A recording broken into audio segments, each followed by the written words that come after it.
Boa noite. Funcionários dos Correios no Rio Grande do Norte aderem à greve nacional. A categoria luta contra a privatização da empresa e teme demissões e fechamento de agências. E você vai ver ainda.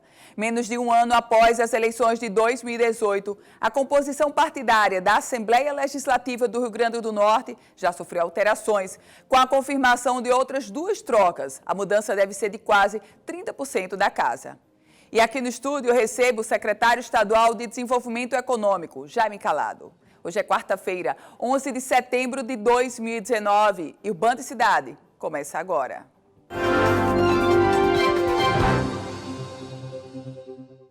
Trabalhadores dos Correios no Rio Grande do Norte aderiram à paralisação nacional e estão em greve por tempo indeterminado.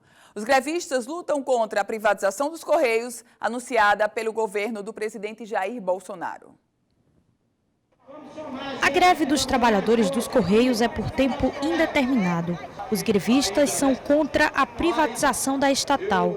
A empresa está na lista do programa de privatizações do governo Bolsonaro.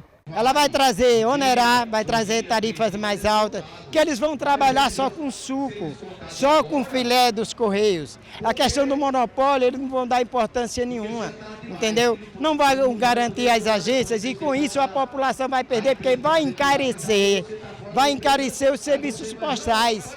De acordo com os trabalhadores, a privatização dos Correios vai gerar desemprego e aumento do custo do serviço.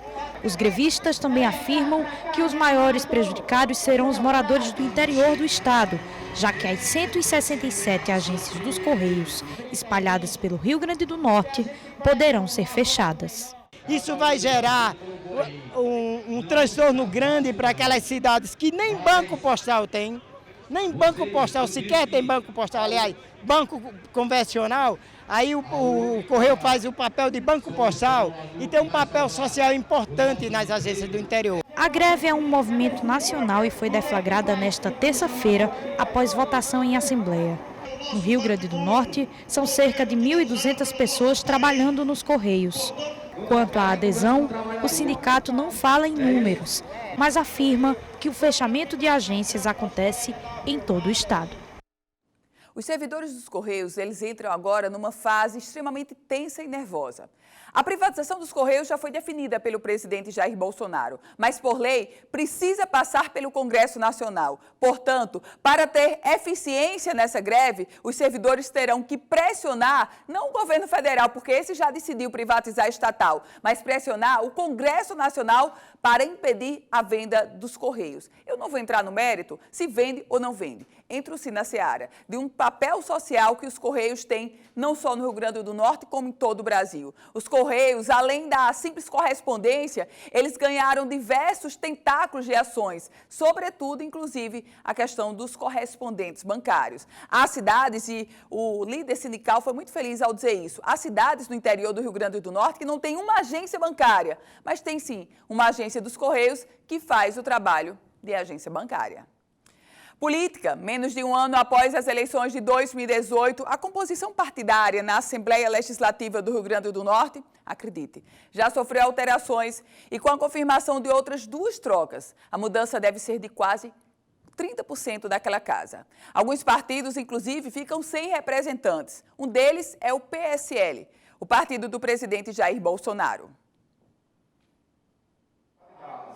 A casa e os deputados são os mesmos, mas o partido de alguns parlamentares mudou. Ao menos 5 deputados estaduais dos 24 saíram das legendas pelas quais foram eleitos.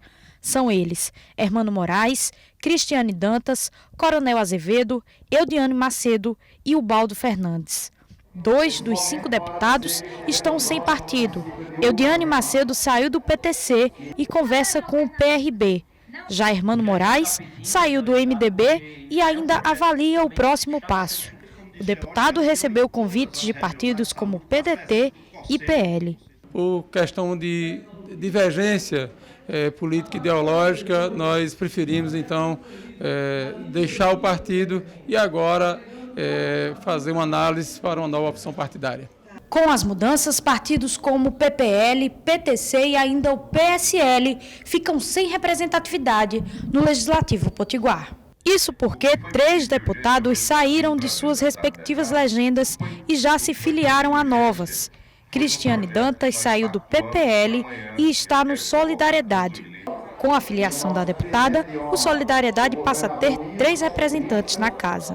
O Baldo Fernandes saiu do PTC em busca de um partido maior e se filiou ao PL. Essa mudança de partido pela qual nós assim procedemos foi em vista a questão do PTC pela qual fui eleito não ter conseguido a cláusula de barreira. O deputado Coronel Azevedo, que era do PSL, partido do presidente da República, também saiu e agora faz parte do PSC, partido do governador do Rio de Janeiro. Nós defendemos as bandeiras de centro-direita, vamos dizer assim, sobretudo da direita, e vamos caminhar amanhã ou depois, cremos que estaremos coligados em muitas situações, em várias configurações municipais ou quem sabe em 2022 estaduais. Nada é impossível no ambiente político, né? Um ambiente muito mutante. Além das 5 saídas, outros 2 deputados, Kleber Rodrigues, do Avante, e Souza, do PHS, também solicitaram aos partidos a saída da legenda. Ambos já possuem a carta de desfiliação, mas aguardam o parecer da Justiça para concretizar o desligamento. E a nossa definição é que nós iremos para o PSB, que é um partido da base do governo do Estado, da professora Fátima, é um partido onde o presidente é o deputado federal Rafael Mota, que nós fazemos parceria política na nossa região, e é um partido que nos garante a mesma autonomia que nós temos no PHS para tratarmos as causas municipais. Caso os 2 pedidos de desfiliação sejam aceitos pela Justiça Eleitoral, a Assembleia Legislativa do Rio Grande do Norte terá uma mudança partidária de 30% em menos de um ano. A equação é super simples. Os deputados são o quê? São agentes políticos. Eles terminaram a eleição e já estão se articulando para a próxima eleição, a eleição municipal. E eles se articulam na eleição municipal sob 2 aspectos. Alguns porque serão candidatos no pleito do próximo ano. Outros porque terão liderados candidatos e precisam levar esses liderados ao pleito com densidade eleitoral para daqui a 2 anos, 2022, esses liderados garantirem o apoio e a mesma densidade eleitoral para a reeleição dos deputados. No caso, por exemplo, de Hermano Moraes, ele tem como pré-requisito para escolha da sua legenda a possibilidade de disputar a Prefeitura Municipal do Natal. No caso de outros deputados, como Souza Neto, como Kleber Rodrigues, eles não disputarão a eleição do próximo ano, mas terão diversos aliados nessa disputa e, portanto, já construindo, já pavimentando o caminho para 2022. E a gente vai conferir agora a previsão do tempo para amanhã, quinta-feira, 12 de setembro. Em Natal, o dia será de sol, mas pode chover pela manhã. Mínima de 22 graus e a máxima vai aos 30 graus. Em Luiz Gomes, no Alto Oeste, o dia também fica ensolarado, não chove por lá. A mínima é de 18 graus e a máxima de 32. Já em Barcelona, o tempo ficará aberto durante toda a quinta-feira. Mínima de 22 e a máxima de 34 graus. O Band Cidade volta em instantes. De volta com o Band Cidade, vamos agora direto a Brasília conferir as notícias do dia no Congresso Nacional. Napoleão de Castro, boa noite para você. Meu abraço a você, cumprimentos ao nosso telespectador. Alegria de voltar nesta quarta-feira aqui direto de Brasília, no acompanhamento político da nossa equipe da Band Natal, no Congresso Nacional e também dos temas importantes do Estado aqui em Brasília. Olha, tivemos hoje no Congresso Nacional, 10º andar do anexo 4 da Câmara dos Deputados, um encontro da bancada do Nordeste. São 151 deputados federais que foram convocados para esse encontro. O tema central, a oportunidade de conversar com o presidente do Banco do Nordeste e também com o presidente da CONAB. Os dois vieram expor as linhas de ação desses 2 órgãos em relação aos 9 estados nordestinos. Quem participou do encontro e pôde trazer detalhes para nós foi o deputado da bancada federal do nosso estado, Benes Leocádio. Estamos aqui enquanto membro da bancada do Nordeste, como coordenador da Frente Parlamentar do Semiárido do nosso estado, levantamos aqui a preocupação que temos que o BNB, uma grande instituição pertencente ao povo do Nordeste brasileiro, possa voltar a financiar a recomposição do rebanho bovino no nosso estado e na região. Sabemos que após esses 7 anos de seca, o rebanho foi praticamente dizimado. A nível do Rio Grande do Norte, temos informações de que antes desses 7 anos de seca, tínhamos 1.200.000 cabeças de gado, hoje temos apenas 800.000. Então, assim como o banco tem feito, com a implantação de parques eólicos, com o Crédito Amigo, com outras fontes de financiamento, possa também priorizar essa recomposição do rebanho para o produtor rural do Nordeste brasileiro.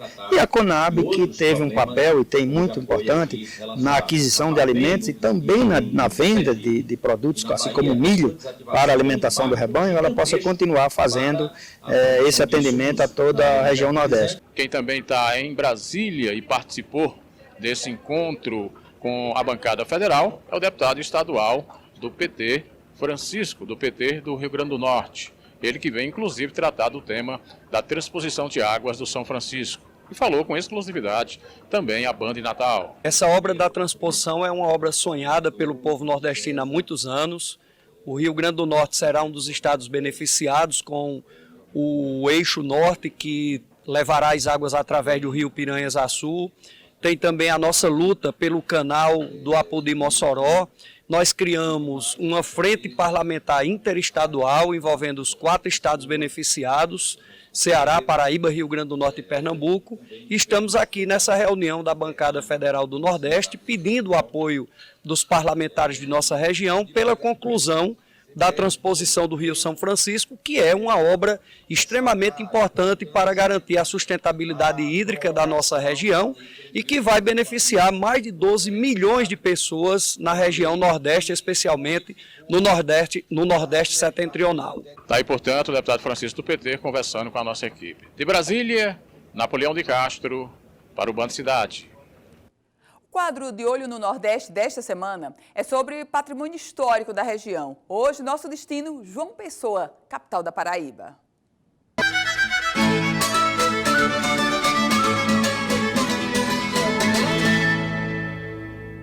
A capital paraibana é a 3ª cidade mais antiga do Brasil. Com mais de 400 anos, João Pessoa acumula um vasto patrimônio cultural e artístico, como, por exemplo, a Igreja São Pedro, a Casa da Pólvora e o Parque da Lagoa Solon de Lucena, que além de ser um dos principais cartões postais da Paraíba, é patrimônio cultural. Quem optar por um passeio pelo centro da cidade facilmente vai se deparar com construções antigas. Algumas ruas chamam a atenção pelo charme dos casarões coloridos, muitos deles com valor e significado histórico. Prédios centenários que marcaram época. Dentre esses monumentos arquitetônicos, a gente pode ir vendo como se deu o desenvolvimento da cidade desde a época colonial. Para preservar a história, o centro histórico da capital passou recentemente por uma revitalização. De acordo com o coordenador do Patrimônio Histórico de João Pessoa, foram gastos aproximadamente 40 milhões de reais. A Prefeitura tem investido bastante aqui no Centro Histórico em recuperação de alguns prédios e também de espaços públicos. O Centro Histórico de João Pessoa foi fundado pelo Instituto do Patrimônio Histórico e Artístico Nacional no ano de 2009. São mais de 600 prédios em uma área de 370 mil metros quadrados. Um deles é o Teatro Santa Rosa, o 5º mais antigo do Brasil. O Santa Rosa possui 130 anos de fundação. Em 2016, passou por uma reforma que custou mais de 2 milhões e 500 mil reais. Outro prédio tombado é o Hotel Globo.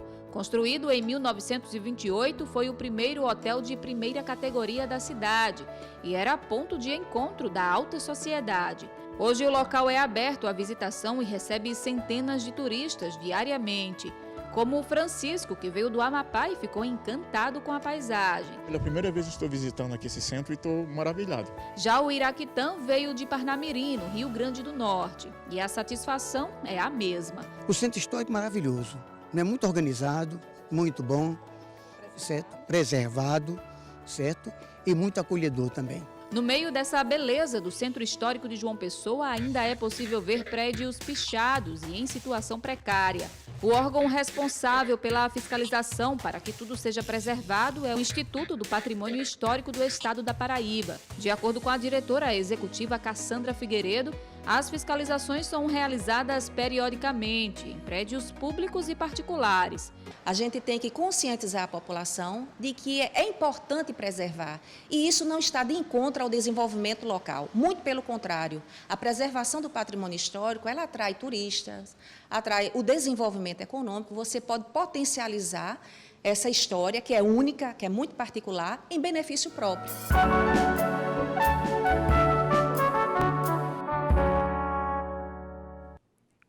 E no próximo bloco, eu recebo aqui no estúdio o secretário estadual de Desenvolvimento Econômico, Jaime Calado. Em 1 minuto a gente está de volta.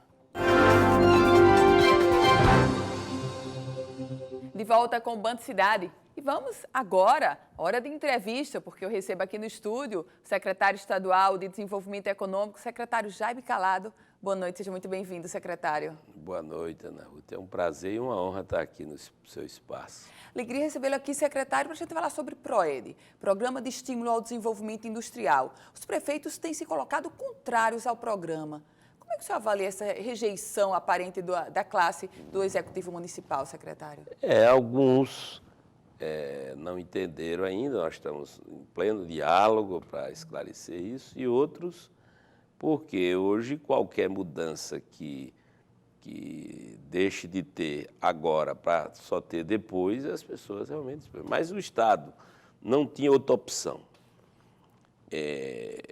Inclusive outros governos, como o de Rosalba, tentou na época sair desse incentivo, desse benefício financeiro para ser benefício fiscal, como todos os outros benefícios.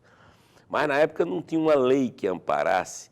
E o PROAD, que foi criado na época, que foi uma boa intenção do governo na época, que deu o seu resultado na época, em 2012 tínhamos 42 mil empregos e atualmente temos pouco menos de 23, quer dizer, ele deixou de dar o recado porque ficou engessado e os outros estados foram aumentando os benefícios fiscais. O nosso era financeiro. Então, é meio complicado para a pessoa comum, eu mesmo demorei para entender isso. O que era o benefício, qual a diferença financeiro para fiscal?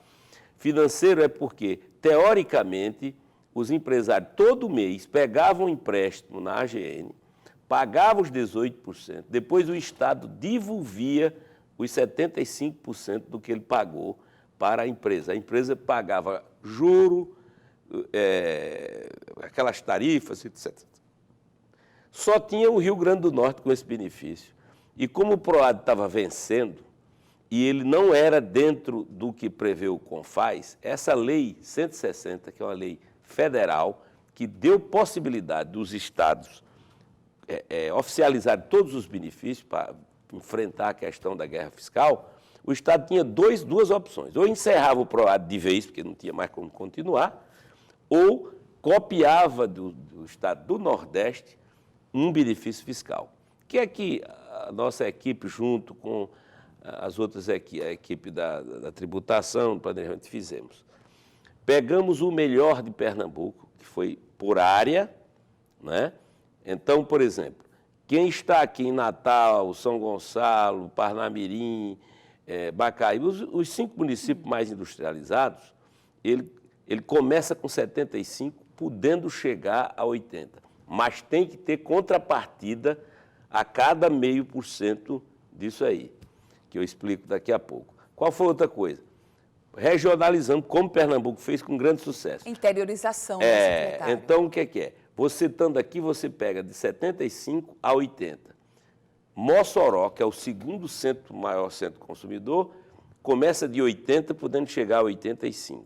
E os outros municípios menores, todos, aí ele começa de 85 até 90. Então, dá competitividade aos pequenos que estavam completamente fora. No PROAD só tinha indústrias beneficiadas em 16 municípios, 151, 0 boi.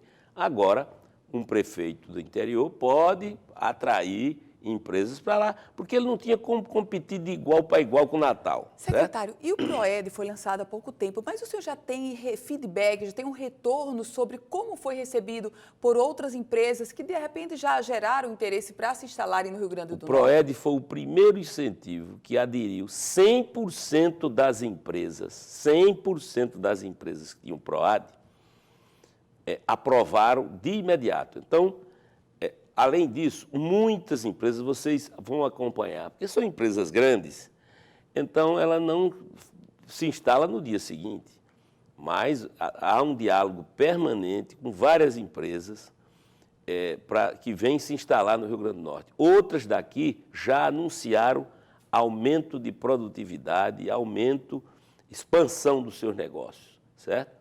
Então, o que eu quero dizer é que tem uma parte aí que os prefeitos estão reclamando que, quando deixa de ser financeiro para ser fiscal, é o seguinte: em vez do cara depositar os 18%, ele deposita quanto? Os 4,5%, no caso de 75%. Sim. Se o cara tem 85%, como é na cidade do interior, ele vai depositar menos de 3%. Só para você ter uma ideia, é um benefício muito grande, por isso é um incentivo grande para se fazer. Pois bem, a ideia é criar um ambiente melhor para que as empresas invistam mais, mas tem outros benefícios. Por exemplo, tem você, pessoa física ou empresa, quando chega na hora de pagar o imposto de renda, você pode doar 1%, até 1% para entidades que cuidam de câncer, até 1% para entidades que cuidam de pessoas com deficiência, até 1% a questão de idosos, até 3%, se não me engano, para a cultura, até 1% para esporte, enfim, dá em torno de 9%, 10%. E aí, a maioria das nossas empresas que tinham o PROAD tem sede fora. E aí ele podia botar onde ele quisesse esse benefício. Ou seja, não necessariamente viria para cá, né? Exato, mas se ele tiver PROED agora, ele é obrigado. O governo não diz, bote nessa ou naquela entidade, mas tem que ser do Rio Grande do Norte. Isso vai trazer alguns milhões aí para a cultura, para o esporte, para essas entidades que fazem uma assistência verdadeira aí. Enfim, é um benefício também muito importante. Aí a pessoa diz, e tem alguma contrapartida? Tem. Agora vai ter que ter. Você começa com 75% aqui em Natal, por exemplo, nessas outras cidades, podendo chegar a 80%. Como é que chega? Cada 250 funcionários que você tiver, você aumenta 0,5% de incentivo. Cada 5 milhões de faturamento, mais 0,5%. Se você investir em manutenção, melhoria do meio ambiente, é mais 0,5%. Se você investir quer ver aqui, tem 9 motivos, porque agora... E aí, na medida que esses motivos vão sendo, esses pré-requisitos vão sendo preenchidos... Aí é que ele vai subindo até chegar a mais 5%, até esse 75% a 80%, se for em Mossoró é 80% a 85%, se for nos outros municípios de 85% a 90%. Ainda pode ter de 90% a 95%. Como? Indústrias que não existam no Rio Grande do Norte. Exemplo, nós tínhamos muitas fábricas de calçado no Rio Grande do Norte. Perdemos todas.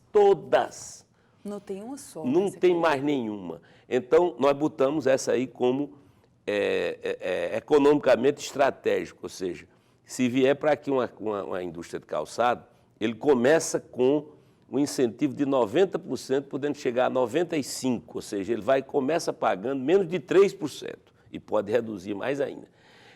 O Rio Grande do Norte tem mais de 600 milhões de toneladas de ferro medida, mas não tem uma siderúrgica para fabricar uma enxada.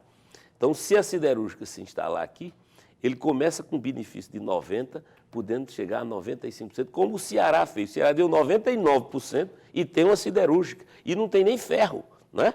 Então, a gente precisa atrair, gerar emprego, fazer crescer, e é isso que vai acontecer, se Deus quiser. Secretário Estadual de Desenvolvimento Econômico, secretário Jaime Calado. Sempre uma alegria recebê-lo aqui, secretário. Muito obrigada. Eu é que tenho. Aproveitar seu espaço, porque dia 29 e 30 de novembro, estaremos fazendo a Fenecite, aquela feira de negócios, ciência, tecnologia e inovação, em João Câmara, viu? Maravilha. É isso aí. Outra coisa, é bom dar notícia boa.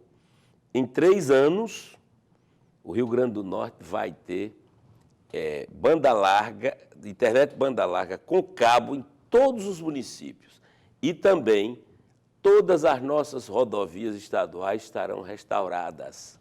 Isso é coisas que a gente precisa dizer. O governo Fátima Bezerra está trabalhando com força para trazer esses benefícios. Não é fácil, né? Secretário, muito obrigada. Boa noite para o senhor.